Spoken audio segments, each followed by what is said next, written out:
لله الحمد رب السماوات ورب الأرض رب العالمين وله الكبرياء في السماوات والأرض وهو العزيز الحكيم والصلاة والسلام على سيد الأنبياء والمرسلين وعلى آله وأصحابه وعلى من تبعهم بإحسان إلى يوم الدين. أما بعد فأعوذ بالله من الشيطان الرجيم.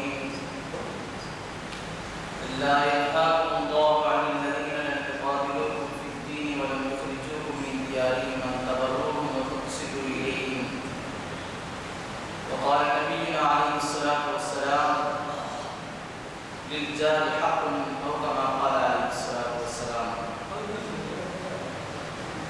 محترم بزرگوں اور عزیز دوستوں، اللہ رب العزت کا بڑا فضل و احسان ہے کہ اس نے ہمیں ایسے دین اور مذہب پر چلنے والا بنایا جو اس کے نزدیک مقبول ہے اور قیامت تک آنے والے انسانوں کے لیے اس دین کے علاوہ کسی اور دین میں اس نے کامیابی نہیں رکھی. اللہ تعالیٰ قرآن کریم میں خود فرماتے ہیں: وَمَن يَبْتَغِ غَيْرَ الْإِسْلَامِ دِينًا فَلَن يُقْبَلَ مِنْهُ، کہ دین کے علاوہ حضور صلی اللہ علیہ وسلم کی جو سنت ہے، ان کا جو ماڈرن لائف ہے، لائف سٹائل ہے، کھانے میں ہو، کپڑا پہننے میں ہو، سونے میں ہو، بیوی کے ساتھ ملنے میں ہو، تجارت کرنے میں ہو، یا اسی طرح والدین کا بیٹوں کے ساتھ کوئی معاملہ، ایک محلے والے کا دوسرے محلے کے ساتھ کوئی معاملہ، ایک بستی کا دوسرے بستی کے ساتھ، ایک ملک کا دوسرے ملک کے ساتھ، جس چیز میں بھی جو بھی حق ہے، اللہ کے رسول صلی اللہ علیہ وسلم نے اس کا طریقہ صاف بتا دیا ہے. اور یہ ایسا طریقہ ہے کہ قیامت تک اس طریقے کو چھوڑ کر کسی دوسرے طریقے میں اللہ تعالیٰ نے کامیابی نہیں رکھا ہے.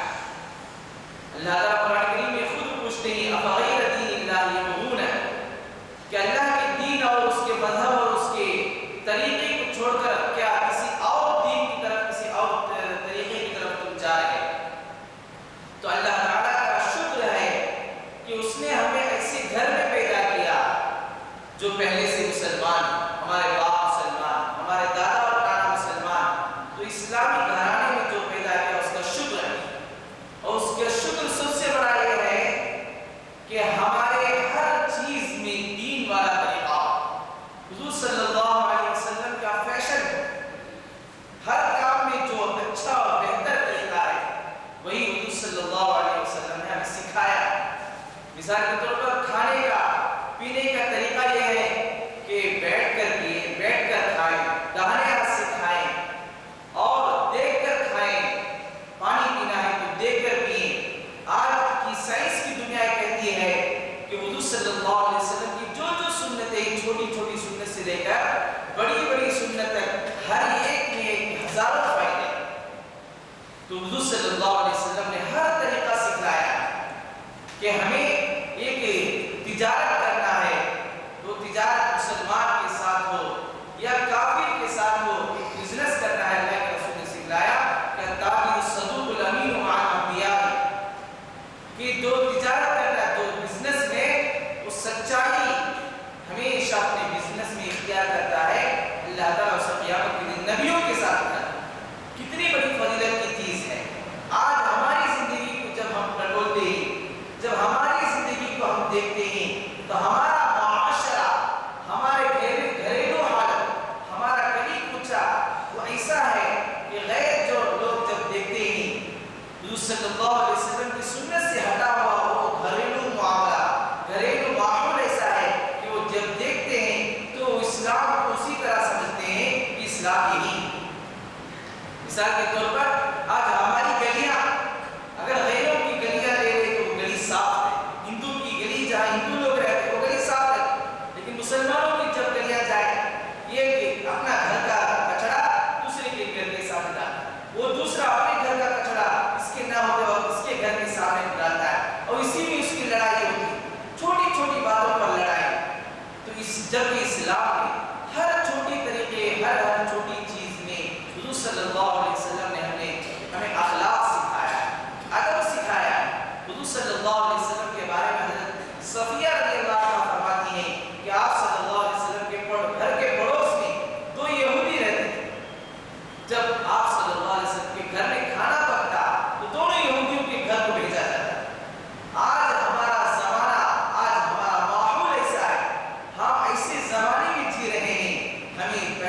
ضرورت ہے کہ ہم اسلام کے اخلاق پر، حضور صلی اللہ علیہ وسلم کی سنت پر جیے.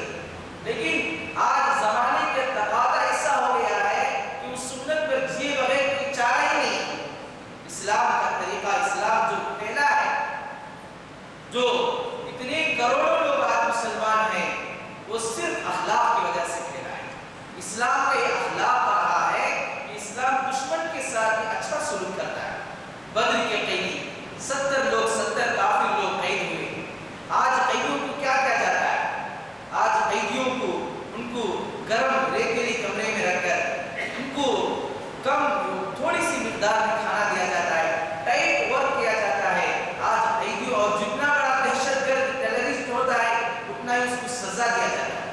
لیکن حضور صلی اللہ علیہ وسلم کی سنت دیکھیے کہ ایک طرف کئی صحابہ شہید کر دیے گئے، اور شہید کرنے والے وہ کفار جب قیدی بن کر مسلمانوں کے پاس، حضور صلی اللہ علیہ وسلم کے پاس آتے ہیں تو حضور صلی اللہ علیہ وسلم نے ان کو قید خانے میں نہیں بھیجا، جیل میں نہیں بھیجا، بلکہ اپنی مسجد میں، مسجد نبوی میں، نبوی کے ستونے میں ان کو بات کر رکھا.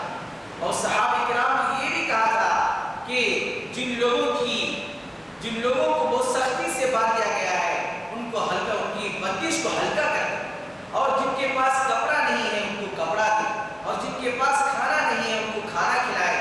اور قیدیوں کو بھی چھوٹی چھوٹی چیز پر ان کو رہا کر دیا جاتا ہے.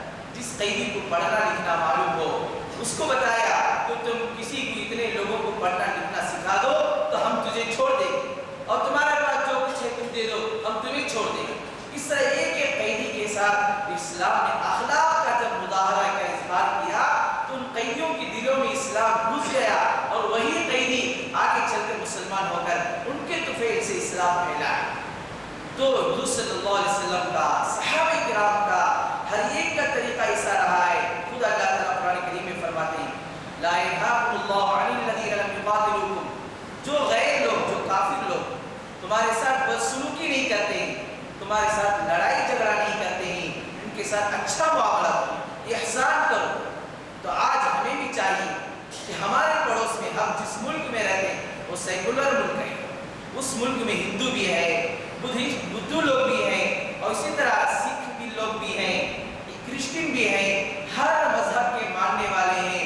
تو ایسے موقع پر ہمیں چاہیے کہ تمام مذہبوں میں جو سب سے سچا مذہب ہے اسلام، اس سچے مذہب کو اپنے اخلاق سے، اپنے باتوں سے اس کا اظہار کریں. ہمارے پڑوس میں رہنے والا کوئی ہندو، کوئی کرسچن، کوئی بھی غیر، اگر وہ قرض دار ہے، مقروض ہے، اسے پیسے کی ضرورت ہے، اسے پیسہ دو. اگر وہ بیمار ہو جائے تو اس کی بیمار پرسی کرو. اگر اس کے گھر میں کوئی پریشانی ہے اس کے ساتھ ہاتھ بٹاؤ. اور اگر حضور صلی اللہ علیہ وسلم فرمایا کہ للجار حق، پڑوس کا بھی حق ہے. تمہارے گھر میں گوشت کا سالن پکتا ہے، اللہ کے رسول نے فرمایا اس میں اور پانی ڈال دو. اور اگر تمہارے پڑوس کے بارے میں تمہیں معلوم ہے کہ وہ پڑوس، وہ ہندو نان ویج نہیں کھاتا ہے، وہ ویج ہی کھاتا ہے، تو اس کے لیے ایسے کھانے پکاؤ جو اس کے شوق کے ہو، اس میں بھی اپنا حصہ دو. حضور صلی اللہ علیہ وسلم یہی سکھایا. حضور صلی اللہ علیہ وسلم جب مدینے کو آئے تو وہاں اس مدینے میں یہود لوگ بستے تھے، تو یہودیوں کے ساتھ معاہدہ کیا کہ تمہارے ساتھ جو بھی لڑائی کرے گا ہم بھی اس کے خلاف تمہارے ساتھ مل کر لڑائی کریں گے. ہم تمہیں ہمیں اپنی حفاظت میں لیتے ہیں، اپنے امن میں دیتے ہیں. یہ حضور صلی اللہ علیہ وسلم کا طریقہ تھا کہ یہودیوں کے ساتھ، غیر کے ساتھ. ابن دغنا، ابو بکر رضی اللہ تعالیٰ عنہ جب ہجرت کر گئے تو ابن دغنا اس کا کچھ نام ہے، وہ کافر ابو بکر صدیق رضی اللہ عنہ کے پاس آتا ہے، پوچھتا ہے آپ کیوں جا رہے ہیں؟ وہ اپنی پریشانیاں کہتے ہیں کہ مجھے یہاں ستایا جا رہا ہے. تو وہ ابن دغنا کہتا ہے کہ تم آؤ اور میرے گھر میں رہو. اور مکے کے کافروں سے کہتا ہے کہ جو ابو بکر رضی اللہ عنہ کو ستائے گا، جو ابو بکر کو ستائے گا، میں اس سے اس کا بدلہ لوں گا.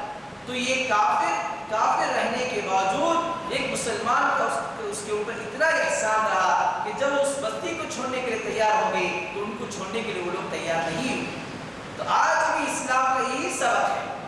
آج ہم اسلام سے اتنا کٹ چکے ہیں تو غیروں کی تہذیب ہماری زندگی میں پوری طرح آ چکی ہے.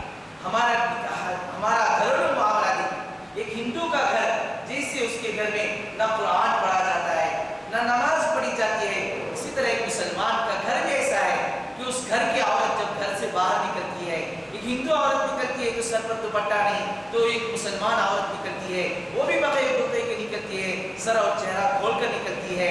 اسی طرح ایک ہندو گھر میں جیسے قرآن نہیں پڑھا جاتا ہے، آج بھی ہمارے گھر ایسے ہو گئے ہیں کہ ایک ایک مہینہ گزر جاتا ہے قرآن کریم کی تلاوت نہیں ہوتی۔ آج ہماری شادیوں کو دیکھیے تو غیر اور ہماری شادیوں میں کوئی فرق نہیں رہ جاتا ہے۔ شادی میں سب کو تو دعوت دیتے ہیں، سب رشتہ داروں کو دعوت دیتے ہیں، سب مسلمان بھائیوں کو، سب پڑوس والوں کو، گھر والوں کو، دوستوں کو، سب کو دعوت دیتے ہیں، صرف اللہ اور رسول کو دعوت ان کو ناراض کر کے اس مجلس سے ہٹا دیتے ہیں۔ اللہ کے رسول صلی اللہ علیہ وسلم فرمایا اعظم النکاح برکۃ ایسرها مؤونۃ، سب سے برکت والا نکاح جس نکاح کی وجہ سے میاں بیوی میں کوئی لڑائی نہ ہو، جس نکاح کا رشتہ قیامت تک چلے، جس نکاح میں طلاق کی نوبت نہ آئے، وہ ویسا نکاح ہے جس نکاح کے اندر شریعت کے مطابق تمام کام کہ اس نکاح میں مرد اور عورتوں کی دعوت ایک ساتھ نہ ہو۔ آج ہمارے نکاح ایسے ہوتے ہیں، مرد بھی کھا رہا ہے، اس کے بازو میں عورت بھی کھا رہی ہے، نوجوان لڑکی بھی بیٹھ کر بغیر پردے کی کھا رہی ہے۔ ایسے نکاح اسی طرح ویڈیو اٹھایا جاتا ہے۔ اسی طرح ہمارے نکاح میں اللہ کے رسول نے جو فرمایا کہ الغناء آلۃ الزنا، کہ میوزک وہ زنا کا آلہ ہے، اس سے انسان کی شہوت بڑھتی ہے۔ ہر عورت نکاح میں چاہتی ہے کہ میرے زیورات کو دوسرے لوگ دیکھیں، وہ اپنے سر سے دوپٹہ ہٹا کے رکھتی ہے، وہ مرد لوگوں کی بھی نظر ان پر پڑتی ہے۔ ایسے نکاح میں اللہ رسول کا غصہ اترتا ہے، اللہ کا غصہ جس نکاح کے جس مجلس میں اترتا ہے ویسے نکاح آگے چل کر وہ کیسے برقرار رہے گا۔ چند دن کے بعد طلاق کی نوبت آتی ہے، میاں کو بیوی پر شک، شک کو بیوی، اسی طرح بیوی کو میاں پر شک، یہی لڑائی ہوتے ہوتے طلاق کی فیصد بڑھ جاتی ہے۔ حضور صلی اللہ علیہ وسلم کے زمانے میں ایک دو واقعات طلاق کے پیش آئے، آج ہر گلی میں ایسا واقعہ پیش آ جاتا ہے کہ جس میں عورت مرد کے ساتھ رہنا نہیں چاہتی ہے، مرد عورت کے ساتھ رہنا نہیں چاہتا ہے۔ حالانکہ اللہ کے رسول نے بتلایا عورت تو ٹیڑھی ہے، ٹیڑھی پسلی سے ہی پیدا کی ہے، عورت ٹیڑھی رہے گی، اس کو ہم سیدھا نہیں کر سکتے، اس کے کھانے پکانے میں کمی رہے گا، بچوں کی پرورش میں کمی رہے گا، اسی طرح گھر کی صفائی میں کمی رہے گا، تمہاری خدمت میں کمی رہے گی، عبادات میں کمی رہے گی۔ اللہ کے رسول نے فرمایا ناقصات العقل والدین، دین اور عقل میں اللہ نے ان کو کم پیدا کیا، اسی لیے ہر مہینہ ان کو چھٹی ملتی ہے حیض کی وجہ سے۔ اسی طرح کسی عورت کو حاکم بنانا اسلام کے اندر جائز نہیں، کم عقل والی ہے، اس نے اس طرح ان کو گالی تو نہیں دینا ہے، لیکن چونکہ کم عقل ہے اللہ نے مرد کو عقل مکمل دیا ہے، اس کو چاہیے کہ اس ٹیڑھے پن کے ساتھ زندگی گزارے۔ اللہ کے رسول نے فرمایا اگر تم اس کو سیدھا کرنا چاہو تو ٹوٹ جائے، اور اس کا وکسرھا طلاق، اس کا توڑنا طلاق ہے۔ آج بہت سارے مرد یہ چاہتے ہیں کہ میں جیسا چاہے رہوں گا، مجھے پوچھنے والا کوئی نہیں، میری بیوی نہیں پوچھ سکتی ہے، لیکن میری بیوی میرے غلام بن کر رہے، میں کسی طرح کسی ہر عورت سے بات کروں گا لیکن میری بیوی شریعت کی پابند رہے، ایسا نہیں ہو سکتا ہے۔ وہ بھی انسان ہے، وہ بھی مخلوق ہے، مخلوق کے کام ادھورے۔ اس کا سب سے پہلا جڑ یہ ہے کہ جو نکاح، جو ایجاب و قبول ہم کراتے ہیں، وہ ایجاب و قبول کی مجلس ایسی مجلس ہو جو سنت کے مطابق۔ عبد الرحمن بن عوف رضی اللہ تعالیٰ عنہ، وہ صحابی، وہ عبد الرحمن عوف فجر کی نماز میں حاضر ہوتے، حضور نے ان کے کپڑے پر ایک پیلا نشان دیکھا، پوچھا کیا تمہاری شادی ہو گئی؟